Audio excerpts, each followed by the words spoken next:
Hey YouTube, it's Pastor Dwayne here. So today we have a guest. We are talking to Joey McCollum, not just any Joey McCollum, the Joey McCollum.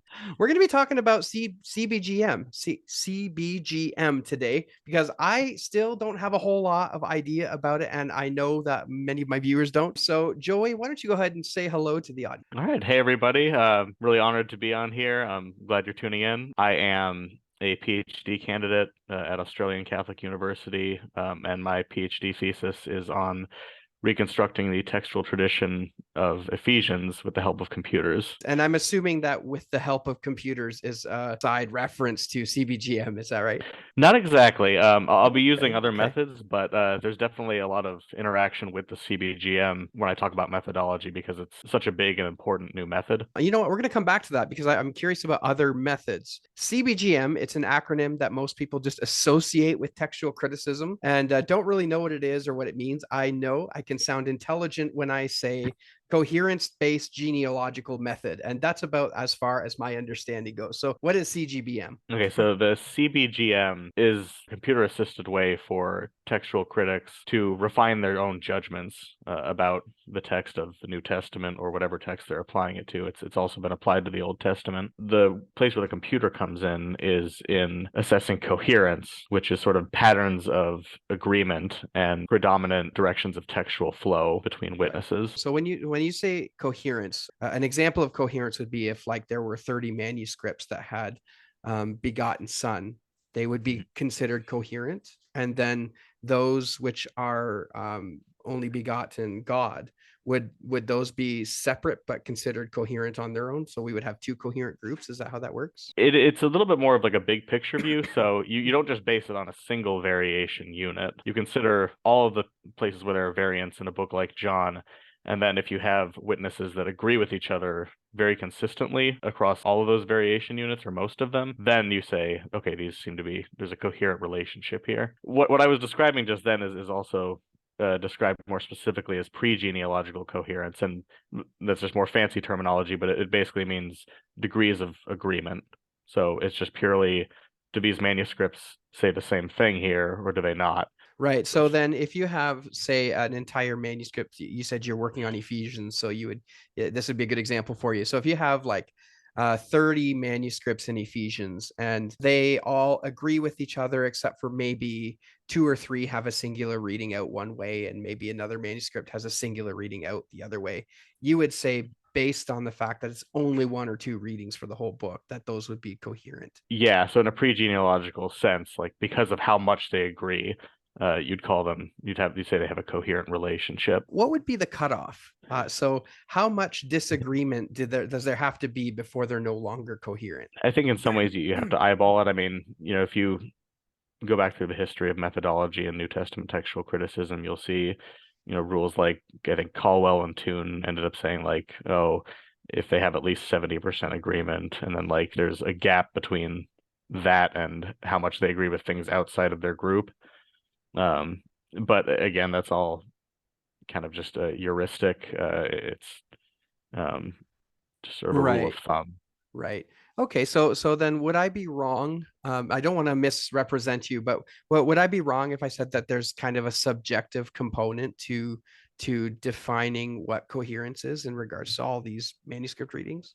I mean, yeah, I think the CBGM allows you to sort of input your own thresholds on things, and a Okay. lot of the time, yeah, that'll depend on how many witnesses you have, or if you're looking at the connectivity limit for a variation unit, which we can talk about a little bit later. Yeah. Yeah. That'll depend on the nature of the variant. So like if it's the kind of thing that we would expect to arise multiple times independently by accident, then you could have a different connectivity than if it were the kind of thing where it seems like a deliberate change and somebody would have to invent that, and it would probably only have happened a few times or once. So then there could be also a statistical portion to how you use CBGM, right? It's not just, you have to come at this with a completely mathematical mindset. It's Right. designed for textual critics. So I think in a lot of ways, the more expertise you have as a philologist or as a textual critic, understanding how variants work, you'll actually have a bit more help kind of using these tools. When it comes to CBGM, I think we're still kind of defining what it is. So talking a little bit about coherence, what's the genealogical method part? What's the genealogical part? So the genealogical method is, I mean, that actually goes back a long ways. I mean, a lot of people attribute it to Karl Lachmann. In New Testament textual criticism, when we talk about the genealogical method, we kind of think about building a family tree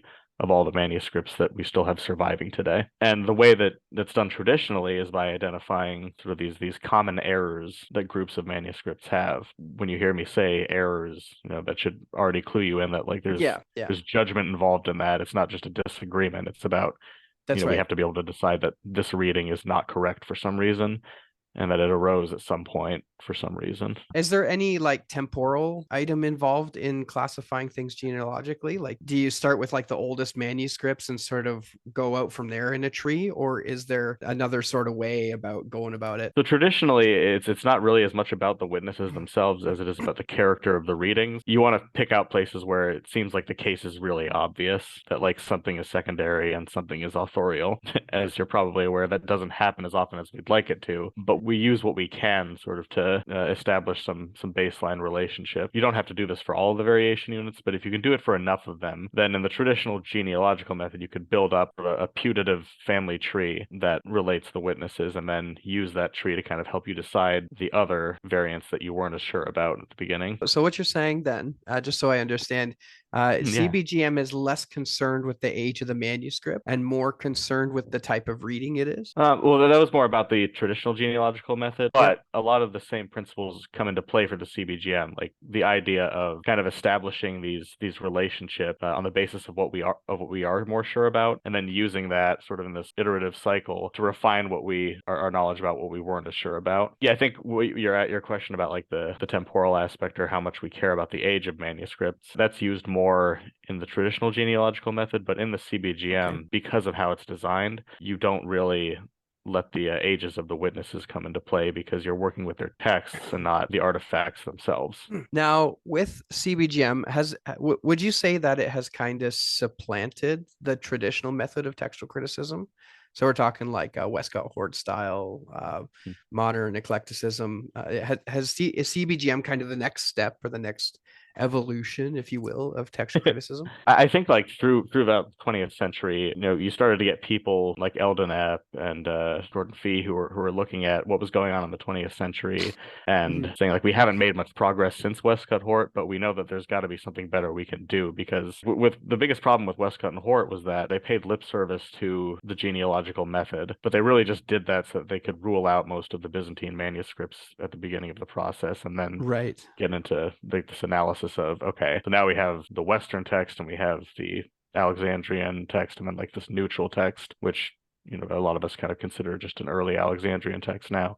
But they said, okay, we got to evaluate these things based on the quality of their readings, but also their general character. Like a lot of the criticism that Westcott and Hort got later in the 20th century was that they weren't really doing that very consistently, or they weren't paying attention to the fact that really the Western witnesses often have an earlier reading than the Alexandrian ones in some cases because of patristic evidence. What the CBGM does, it takes a process not unlike Westcott Hort and not unlike what was used throughout the 20th century, which was eclecticism, just picking the best reading at each unit independently according to external and internal evidence.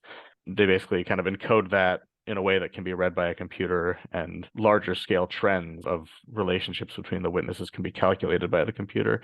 And in that way, it makes what textual critics have been doing in the 20th century a lot more rigorous and allows them to kind of avoid some of the pitfalls where they kind of have their favorite manuscripts and want to lean towards those or want to do things a little bit too much in terms of readings alone and not witnesses. Kind of helps them balance themselves out because you have that iterative circle where you make judgments on the readings, you figure out general trends between the witnesses, and then those in turn will tell you something about likely relationships between the readings that those witnesses have.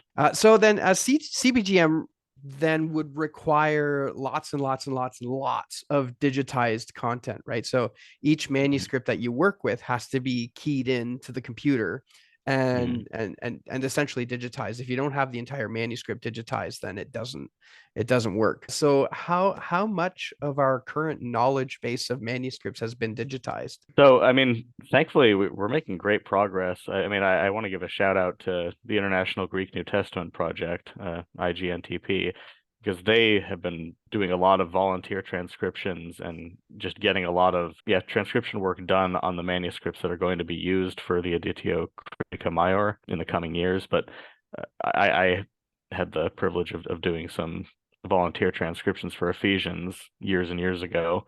Nice. And it was a real pleasure to do, and it was like really great experience, getting to work with the manuscripts. We already have hundreds of manuscripts transcribed for these projects. All that we're waiting for now is just sort of the time when we can move on and start collating them and handing them off to the INTF and Munster. That's when they apply the CBGM to it. Is CBGM a form of reasoned eclecticism, or could someone like myself, a Byzantine Prioritist, benefit from using the methodology of CBGM? Yeah, so this question has been discussed before, and I think the point that's been made is the CBGM is kind of a meta method, and what that means is you really can use it with, you could use it with eclecticism, or you could use it with Byzantine priority, really like any variety of other approaches. It just is, as long as you have some way to evaluate readings, then you can use that with the CBGM. I Okay. think Peter Gurry actually has done some work where he's tested it out from a Byzantine priority perspective, kind of making the Right. Byzantine. That's cool. Yeah. Okay. So what about Mark 16, 9 through 20? Oh man. Does CBGM change the way that we view that passage? And by that I mean reason eclectics, because I'm Byzantine guy, so Mark 16, 9 through 20 has always been part of scripture. Yeah, what does CBGM say about that? Honestly, I mean, I think that the ECM of Mark just came out, didn't it? Yeah, I think so. So I would think that they may have already like made some kind of, they may have already dealt with that with the CBGM. My guess is that it probably said that it's not original, but I think that's because of probably the preferences that they've had for certain witnesses elsewhere in the book. But Okay. I can't vouch for that without having checked it myself. Yeah, I mean, I don't have a copy of the, $300 Brill Gospel of Mark, right? Yeah, I Uh, spend all my money on recording equipment, not on no, I'm just kidding. Yeah, you know it. You're uh, laughing because I was looking at a book. I think it was a book about Erasmus from Jan Kranz, and I think it was published on Brill. And I yeah, wanted to buy it, but the price was, I just couldn't justify the cost of yeah, doing so. it's But hard. anyway, that's the thing about these like super niche things, right? Like you spend all this time doing research on this book, and then for like 100 people who might be interested in that, right? Yeah. But yeah. So anyway, on the discussion of textual criticism and Byzantine eclecticism and all that kind of stuff, but where do you land on the discussion? So when I first got started on textual criticism, gosh, it's been, oh man, probably not quite 10 years ago, but probably close to there. The way I came in was through Byzantine priority. And I mean, I think at the time it seemed to make sense to me just because, we had, this mass of manuscripts that also seemed to be very cohesive in what they said. In some cases, you could even argue that their readings had better merit. I think the best person at doing this is Maurice Robinson because he's been spending most of his career with it. Of course. I'm excited for when he gets his commentary done because I'm sure it'll be really incredible. I started to move away from it a little bit after I kind of took on one project that my friend Stephen Brown encouraged me to try, and he's also a Byzantine priorist, but he was struggling with this one variant in Luke 9:35 where the critical text has God says, "This is my son, the chosen one," and the Byzantine tradition has this is my beloved son, like Mark has. I mean, I was curious about it because I thought like it seems like intrinsically or like in terms of the readings themselves and their character, like the chosen one seems to make more sense because you could see why it would be changed the other way. And I couldn't figure out why somebody would change it to the chosen one instead. So what I ended up doing was I ended up just scouring through thousands of manuscripts, just figuring out what the tradition said about it. And I found, for one thing, that like, the list of witnesses that has the chosen son is pretty small. There's one surprising lectionary that has it, but otherwise it's just a lot of the early witnesses. I also noticed that among the masses of later manuscripts, we did have the beloved son, as the Byzantine text has it, but we also have, "This is my beloved son in whom I'm well pleased," which agrees with Right. Matthew. Yes. And like Yeah. you see, that also has like an enormous amount of support for it, and it dominates the lectionary tradition as well. What that revealed to me was that, even if the Byzantine reading was correct, it seems like there is still, a huge amount of influence that harmonization can have to a very large part of the tradition anyway, which leads it to have that text that Matthew has. That made me wonder. And then I kind of started studying other methods as well, and I learned more about the traditional genealogical method and how it works. And I think what I came to appreciate about that is that it doesn't really assume up front that the history of the text went a certain way. You kind of have to reconstruct that part yourself, and you do that on the basis of the textual data, like the readings. And that was really appealing to me, just sort of on a mathematical level, because my bachelor's degree was in math. I kind of have that background, Okay. so Yeah. Yeah. it did a lot for me. But as I learned more about that, I kind of started studying like how these kinds of approaches have been applied in New Testament textual criticism. If you've heard about Stephen Carlson, he's my PhD supervisor, but he wrote Okay. a study on the Hmm. text and history of Galatians it was his 2012 dissertation. It was published in 2015, but you can read the dissertation version for free. Okay. Uh, Nice. but like he goes about this using tools from biology to kind of build this family tree of the manuscripts, and he kind of works through it from a textual critic's perspective as well, making judgments on the readings and kind of figuring out, based on these readings, where can we figure out where the tradition began, what's the earliest point, and then where did everything else come from based on that. I mean, he came up with some very compelling results, and I think ever since I saw that, I was like really interested in the work he was doing, and eventually it brought me over here to Australia to study under Right. him. Right. Nice. Nice. So you're not native you're straw. I almost called you strawberry.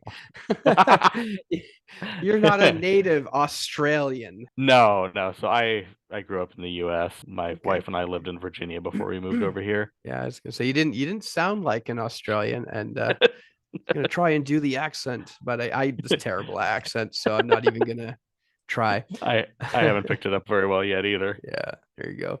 So now, do you think CBGM is our best kick at the can at trying to recover the exact wording of the New Testament? I don't think so. They're called like phylogenetic methods, but like the approach of building a stemma or family tree of the manuscripts and then kind of using that to describe the history of the text. I find that traditional way more rigorous and more appealing. The CBGM, I think, is a step forward from just sort of this bare eclecticism that we were seeing happening in the 20th century, because it at least Right. has sort of more rules and things to keep you in check. And of course, part of the meal ticket for the CBGM is they say like, oh, this can handle mixture in the tradition. So like if a scribe used two different sources, then you have this place where branches in the family tree kind of merge together, and the CBGM says they're able to accommodate that.